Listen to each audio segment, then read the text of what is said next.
What's up everyone, Justin with Apple here, and today I've got the review of the best skins ever for my iPad mini. So if you guys have been watching my videos for a while, you may know that I probably have a best skins ever product wrapped in every single one of my devices at one point, as they are just very great, not only in terms of the price compared to its competitors, but the quality of the skin itself does beat the competitors, even if the price wasn't an option.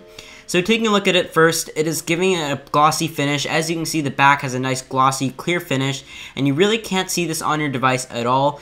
It is very transparent, it is very thin, it doesn't take away from the quality in your display, and as you can see, the screen is still very responsive.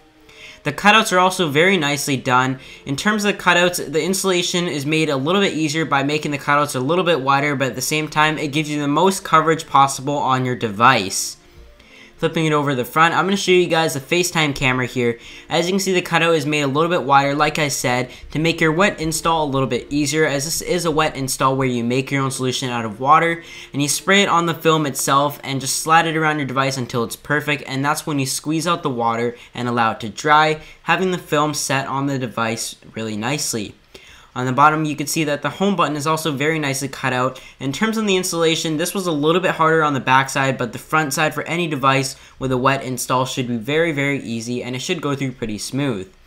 On the top, you can see that the camera is also very nicely cut out. The sides all fit perfectly, and Best Skins Ever actually went ahead and did the cutouts for the power button, going around the power button and everything, the volume buttons, the mute switch. This is something that I didn't see with any other skin I've seen or tested, that they pretty much just go to the edge and don't cover the edges, which are very important. Once again, you can see that cutout goes to the very edge between the lightning and the speakers, but at the same time doesn't obstruct the sound quality of the speakers.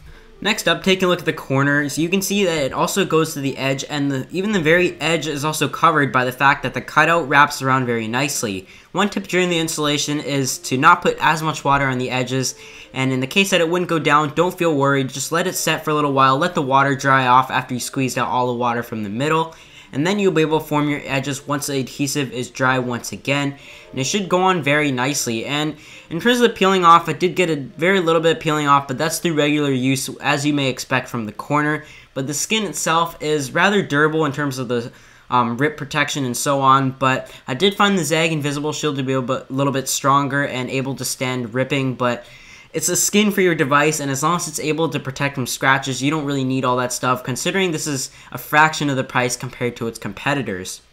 Looking at the edge here, you can see the volume switch, like I said, is very nicely cut out. Everything is really well done, considering the fact that these were made available very soon after the iPad mini was available. So that very small turnaround time, I think Best Skins Ever did a very good job of cutting out the skin. There's really no flaws in terms of the cutout. I'm very happy with it. And considering the fact that Best Skins Ever skins are thinner, you should be able to use it with most types of cases. It didn't actually work with my Folio case thanks to the fact that it was very tight along the corners, but I think with most cases, silicone TPU cases, you should be fine. Like I said, every time I use a new screen protector, the first thing I look at is whether or not it obstructs the display quality.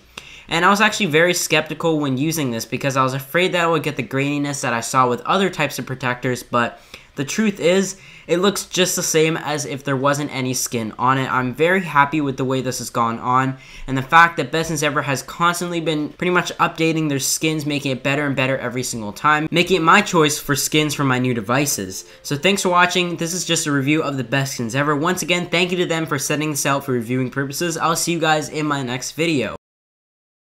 This episode of Apple was brought to you by Celly Hosting. With web hosting plans starting at $1.99 a month, check them out at cellyhosting.com.